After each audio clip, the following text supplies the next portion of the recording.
नमस्कार दोस्तों, मैं हूं गौरव और आप देख रहे हैं मार्केट रिपोर्ट। आइए बात करते हैं आईटीसी की। दोस्तों, अभी आपकी स्क्रीन पे ये 5 मिनट के टाइम फ्रेम के साथ मैंने आईटीसी का चार्ट लगाया हुआ है और इसमें जिस तरीके की मूवमेंट रही थी लास्ट ट्रेडिंग सेशन में, उसको लेकर हम बात करेंगे और फिर हम बात करेंगे कि आगे हमें कौन से सपोर्ट और रेजिस्टेंस लेवल नज़र आ रहे हैं, जिसके बाद हमारा एक व्यू निकल के आएगा कि इसमें हमें बाइंग में बने रहना है या सेलिंग में बने रहना है या फिर थोड़ा सा वेट करना है। तो जैसा भी व्यू है उसको लेकर हम बात करते हैं। शुरुआत करते हैं 5 मिनट के टाइम फ्रेम से। आइए शुरू करते हैं।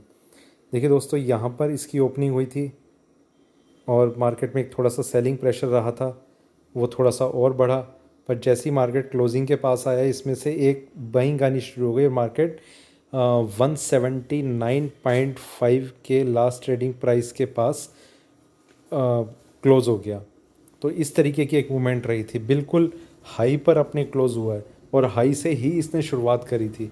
तो ये एक अच्छे इंडिकेशन ज़रूर है कि मार्केट को शायद सपोर्ट मिला हो, पर सपोर्ट कौन से टाइम फ्रेम पे मिल रहा है, कौन से पे नहीं मिल रहा, इन सब चीज़ों को भी हमें ध्यान में रखना होता है। तो आइए बढ़ते हैं अगले टाइम फ्रेम पे 15 मिनट की तरफ। यहाँ हम देख रहे हैं कि देखिए कितना ज़्यादा हमने मार्केट ये चार्ट को श्रिंक कर लिया, उसके बाद भी हमें सिर्फ इसमें एक सेलिंग प्रेशर नज़र आ रहा है, कंटिन्यूसली एक डाउन ट्रेंड। ये एक हमें थोड़ी सी तेज़ी एक नज़र आई है, पर ये कितना होल्ड करेगा अपने आप को, कितना नहीं करेगा, इन सब चीज़ों को लेकर भी हम एक अपना व्यू बनाएंगे और उसी के अकॉर्डिंग हम आगे ट्रेड करने की कोशिश करेंगे। ठीक है, तो ये 15 मिनट के टाइम फ्रेम पे मैंने आपको दिखाया। 1 घंटे की तरफ हम चलते हैं। यहाँ हम देखते हैं, देखिए दोस्तों, सेम काइंड ऑफ पैटर्न यहाँ पर ये एक कंसोलिडेशन एरिया था। धीरे धीरे एक सेलिंग जो है वो इसमें बनती चली आ रही है। बिल्कुल एंड में एक बहुत छोटा सा इसमें एक बाउंस हमें नज़र आ रहा है, पर ये कितना स्ट्रांगली रिएक्ट करेगा मंडे के ट्रेडिंग के दिन, तो इस चीज़ पर हमारी नज़र बनी रहेगी। ठीक है, और थोड़ा सा हम आगे चलते हैं 4 घंटे के टाइम फ्रेम पर। देखिए दोस्तों, कुछ चेंज करने की ज़रूरत नहीं है ना, चार्ट को बढ़ाने की घटाने की ज़रूरत है। एक कंटिन्यूसली एक डाउन ट्रेंड है, ये बिल्कुल क्लियर शो हो रहा है। पर साथ ही साथ ऐसा लग रहा है कि अब ये ग्रीन कैंडल बनी है, जो इससे पहले भी बनी है। इससे पहले यहाँ पर थोड़ी सी ठीक बनी है, यहाँ थोड़ी सी ठीक बनी है। ये कुछ साइन ज़रूर थे कि थोड़ा शायद इसे सपोर्ट मिला हो इस पोजीशन में। यहाँ पर अभी ये होल्ड करके रखेगा या नहीं, उस पर एक नज़र बनी रहेगी। थोड़ा सा और आगे बढ़ते हैं डेली चार्ट्स की तरफ। दोस्तों, यहाँ पर हम थोड़ा सा एक लॉन्गर टाइम पे व्यू देखते हैं। ये देखिए, इस तरीके का एक इसमें मार्केट में सेलिंग थी, फिर इस तरीके का एक कर्व बनने की कोशिश हो रही है। पर क्या ये इसी तरीके का कर्व बनेगा, और अगर ये बनेगा तो हमें कौन से लेवल ध्यान में रखने चाहिए, उन सब चीज़ों को लेकर अब हम बात करते हैं। देखिए दोस्तों, सबसे पहली चीज़ मैं आपको बताना चाहता हूँ कि आईटीसी में अभी कुछ टाइम पहले, मेरे ख्याल से 1.5-2 महीने के आसपास का टाइम हो चुका है, एक न्यूज़ आई थी, गवर्नमेंट ने इससे अपना स्टेक बेच दिया। वो शायद 6.94% का था। तो जितने ट्रेडर्स हैं उन्होंने अलग अलग तरीके से रिएक्ट किया था। किसी ने ये कहा था कि इसके बाद इसका शेयर ऊपर बढ़ना शुरू हो जाएगा, किसी ने ये कहा था कि गिरना शुरू हो जाएगा। देखिए, जब कोई स्टेक बिकता है ना, तो उसके क्या रीज़न है क्या नहीं है, ये हम लोग जितना आसान समझते हैं समझना, उतना आसान होता नहीं है। मेरी कंपनी है, उसका अगर मैं स्टेक बेच रहा हूँ, 10% स्टेक या 20% स्टेक, उसका बेचना सिर्फ ये एक पैरामीटर नहीं होगा हमें ये जज करने के लिए कि हमें इसका प्राइस फिर आगे बढ़ता हुआ लग रहा है या गिरता हुआ लग रहा है। रीज़न उसका हमें कई और चीज़ें हैं जो हमें देखनी चाहिए, कंसिडर करनी चाहिए। जैसे कि 20% हमने हिस्सेदारी बेची, उसमें क्या उसका प्राइस रहा, कौन उसे ख़रीदने वाला है, उस कंपनी का पुराना ट्रैक रिकॉर्ड क्या है, वो उसे अच्छे से मैनेज करेगी या नहीं करेगी, उसके एक्सपेंशन प्लान्स क्या हैं, और क्या इनमें डील फाइनल हुई है। तो ये बहुत सारी चीज़ें हैं, कोई इतनी ज़्यादा बारीकी में जाता नहीं है, कोई और नहीं जाता, मैं भी नहीं जाता। और मैं इसलिए नहीं जाता क्योंकि कितना भी स्ट्रॉन्ग न्यूज़ हो उसके बढ़ने की, मुझे मेरे सामने मेरे चार्ट्स हैं, मेरे चार्ट्स मुझे इंडिकेट कर देंगे कि इसमें एक बाइंग आनी शुरू हुई है, मैं ख़रीद लूँगा। भले ही कोई डील हुई हो ना हुई हो, कैसी हुई हो कैसी भी ना हुई हो, मुझे फ़र्क नहीं पड़ता। ठीक है। दूसरी चीज़ जो मुझे एक समझ में आती है, इनका एक आईटीसी में सिगरेट का इनका एक बहुत बड़ा एक सेगमेंट है, जिसकी वजह से इनका एक बहुत बड़ा रिवेन्यू जनरेट होता है। और इस लॉकडाउन में उसे एक बहुत बड़ा हिट मिला है। अगर आप थोड़ा सा एक्सप्लोर करेंगे इंटरनेट को, आप ये चीज़ पाएंगे कि आईटीसी का अराउंड 70% जो रिवेन्यू है वो सिर्फ सिगरेट से आता है। कैप्स्टन, गोल्ड फ्लेक, क्लासिक, और भी बहुत सारी हैं, विल्स, नेविकट, और मतलब जिसे रेगुलर, माइल्ड, अल्ट्रा माइल्ड, इन सब नामों से जानते हैं। और भी छोटी मोटी सिगरेट हैं, सुपर स्टार, वेव, और भी कई सारी नई आई हैं। खैर उन सब चीज़ों में नहीं जाते, पर सिगरेट का आप अगर कहीं पर सिगरेट खरीदने जाते हैं तो 70% सिगरेट किसी पनवाड़ी के पास आईटीसी की रखी हुई होती हैं।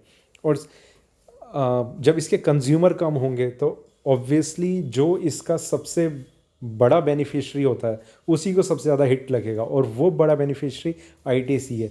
आईटीसी को इस लॉकडाउन के दौरान बहुत बड़ा धक्का लगा है, जिस वजह से इसके शेयर में, मतलब ये कुछ एक रीज़न हो सकता है, मैं ये नहीं कह रहा कि ये रीज़न होगा, पर ये शायद रीज़न हो सकता है कि वहाँ पर इतना बड़ा। और दूसरा, हाँ, एक चीज़ और, इनका होटल का जो बिज़नेस है वो बहुत बड़ा हिट हुआ है। होटल इंडस्ट्री तो पूरी की पूरी एक तरीके से जैसे कोमा में चली गई हो, इस तरीके का एक सिनेरियो बन चुका है। आपको भी नहीं पता होगा आप लास्ट टाइम होटल में कब रुके थे, मतलब हो सकता है आपको पता हो, पर अगर आप कल ही रुके थे तो आपके जैसे और जो हैं, जो जिनका एक रेगुलर स्टे रहता था होटल्स में, उनका बहुत ही कम हो गया। तो होटल इंडस्ट्री को वो एक बहुत बड़ा धक्का लगा है। तो ये 2-3 इनके ऐसे सेगमेंट थे जो लॉकडाउन की वजह से बहुत बुरी तरह पिट गए हैं। देखिए, हिस्सेदारी वाला अपना स्टेक सेल कर देना वो कोई बहुत मेजर न्यूज़ नहीं है, मतलब किसी स्टॉक के बढ़ने या घटने के लिए। मेजर न्यूज़ ये है कि उसका जो रिवेन्यू था, सोर्स ऑफ प्रॉफिट, इनकम, उसे ही कितना बड़ा हिट लगा है और उसके क्या कारण है। तो मेरे ख्याल से ये वाला पार्ट मुझे ज़्यादा इंपॉर्टेंट लग रहा है, जिस वजह से इसमें हम ये ग्राफ नीचे की तरफ आता हुआ देख रहे हैं अभी तक। ठीक है, तो अब हम बात करते हैं थोड़ा टेक्निकल्स की। फंडामेंटल में मैं कभी जाता नहीं, इस कंपनी का थोड़ा सा मुझे आइडिया रहता है, तो इसलिए मैं आपके साथ ये डिस्कस कर रहा हूँ। अब इसमें 179.10 इसका करंट प्राइस है, जहाँ पर इसने अपनी क्लोजिंग करी है। यहाँ से सबसे पहले बिल्कुल एक पास में इसका लेवल है 182। ठीक है, सबसे पहले इसे इसके ऊपर आना होगा, एक बहुत छोटा सा साइन ये देने के लिए कि फिर इसका ये वाला लो जो 77 के अराउंड शायद लगा था, ये वाला लो ब्रेक होना थोड़ा सा मुश्किल हो जाएगा। तो पहला साइन थोड़ा सा इस आईटीसी के शेयर में जान डालने की कोशिश करेगा, वो है 182। लेवल्स बताने से पहले मैं आपको एक चीज़ और बताना चाहता हूँ कि ये वाला शेयर, पर्टिकुलरली ये वाला शेयर, लगभग हर टाइम फ्रेम में एक डाउनसाइड शो कर रहा है। इसके लिए एक छोटे छोटे सपोर्ट मिलना इसके लिए बहुत ज़्यादा ज़रूरी है। कहीं पर भी छोटा सपोर्ट मिला, वहाँ से बाउंस बैक ही कितनी स्पीड से करता है। हो सकता है जिस तरीके से इसमें ये एक सेलिंग चल रही है, एकदम से एक स्पाइक आ जाए, कोई न्यूज़ आ जाए, एकदम से स्टॉक ऊपर की तरफ चला जाए पर जब तक ये इन लेवल्स को ब्रेक नहीं करता, इनके ऊपर सस्टेन करने की कोशिश नहीं करता, तब तक आप कुछ भी ऐसी उम्मीद ना लगा के रखें कि ये बढ़ जाएगा। ठीक है, तो सबसे पहला जो लेवल है वो है 182। इसके ऊपर ये सस्टेन करता है नहीं करता, सबसे पहली चीज़। ये प्योरली आपके लिए इंट्राडे लेवल है। ठीक है, अगर इसके ऊपर होल्ड रखता है तो थोड़ी सी और अपसाइड हम देख सकते हैं, छोटी सी। नेक्स्ट इसका रेजिस्टेंस लेवल है 189। ये दोनों प्राइसेस आपके इंट्राडे ट्रेडिंग में आपकी हेल्प करेंगे। ये मतलब कैरी ओवर पोजीशन के लिए भी मैं नहीं बोल रहा, इंट्राडे, प्योरली इंट्राडे। 189, जब 189 ब्रेक होगा तब आप समझिए कि इस शेयर में थोड़ी सी जान आने की कोशिश हो रही है, सांसें चलने लगी हैं इसकी। तो जब ये 189 ब्रेक होगा, उसके बाद मेरा व्यू भी कुछ ऐसा बन जाएगा कि मार्केट जो है कंसोलिडेशन फेज़ में आ चुका है। तो उसके लिए 189 ब्रेक होना ज़्यादा ज़रूरी है, और ऊपर के लेवल में फिर 195, इसके ऊपर इसे होल्ड करना बहुत ज़्यादा ज़रूरी है। जब 195 ब्रेक होगा तब मैं थोड़ा पॉजिटिव हो जाऊंगा कि अब मार्केट एक बढ़त की तरफ चल चुका है। 195 इसका एक वो प्राइस लेवल है जिसके ऊपर एक पॉजिटिव सिनेरियो बन जाएगा, पॉजिटिव मोमेंटम बनेगा, बायर्स जो है वो एक्टिव होना शुरू हो जाएंगे। और नेक्स्ट और लास्ट जो प्राइस है वो है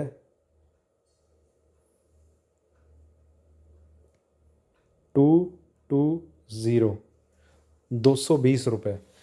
तो मैं आपको ये कहना चाहता हूँ, देखिए ये आपको पता होगा कि आप किस प्राइस लेवल को ज़्यादा कंसिडर कर रहे हैं, 182 को, 189 को या 195 को। मेरा ये व्यू है कि जब तक ये 195 ब्रेक नहीं करता तब तक आप इसमें बाइंग की कोशिश ना करें। 189 अगर ब्रेक हो जाता है तो वो एक कंसोलिडेशन में आ जाएगा कि मार्केट में ये चांसेस बने रहेंगे, नीचे में 177 का एक सपोर्ट एरिया बना रहेगा, ऊपर में सॉरी 189 जब ब्रेक होता है तो 189 और 195 के बीच में ये थोड़ा सा ट्रेड करना शुरू कर देगा।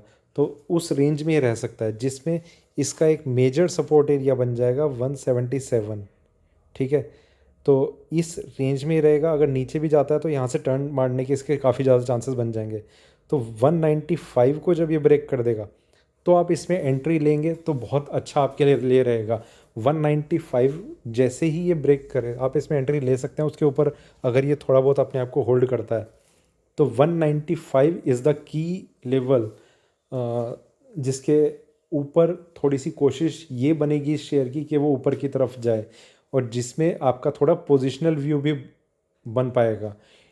मैं आज वीडियो बना रहा हूँ, मैं डेली बेसिस पे आईटीसी को कवर नहीं करता हूँ, तो इसलिए इंट्राडे में क्या रहेगा क्या नहीं रहेगा वो मेरे लिए कहना भी बेकार है, समझाना भी बेकार है।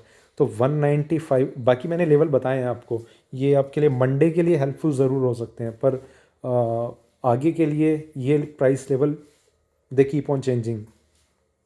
195 के ऊपर जब ये होल्ड करेगा उसके ऊपर ख़रीदिए। नेक्स्ट आपका एक लेवल जो आपको ध्यान में रखना होगा, सबसे पहले वैसे ये इस प्राइस को ब्रेक करता है नहीं करता, ये वाले जो तीन इसके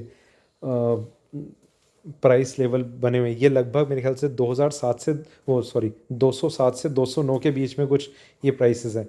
इसको भी ब्रेक करेगा और नेक्स्ट इसका प्राइस रहेगा 220 को अगर ये ब्रेक करता है then it can shoot up to higher levels, कहीं भी जा सकता है फिर। तो 220 नेक्स्ट इसका नेक्स्ट और लास्ट इसका प्राइस लेवल है जिसके बाद ये कहीं भी जा सकता है। उससे पहले मैं 195 से पहले बिल्कुल रिकमेंड नहीं कर रहा कि इस शेयर में आप एंट्री करके रखिए या फिर आप होल्डिंग करके रखिए। ऐसा भी मैं ये नहीं कह रहा कि यहाँ से बहुत ज़बरदस्त मुझे करेक्शन लग रही है, हो सकता है कि थोड़ा सा भी ये कंसोलिडेशन दिखाए इन लेवल्स पे, पर जान कहीं मुझे नज़र नहीं आ रही इसमें कि इसमें कुछ ऐसी हिम्मत है कि ये एकदम से बाउंस बैक कर पाएगा। तो दोस्तों ये था मेरा आईटीसी लिमिटेड को लेके मेरा इस वीकेंड पे मेरा व्यू। तो अगर ये वीडियो अच्छा लगा हो तो लाइक करें, शेयर करें, बने रहें मेरे साथ, देखते रहिए मार्केट रिपोर्ट। धन्यवाद।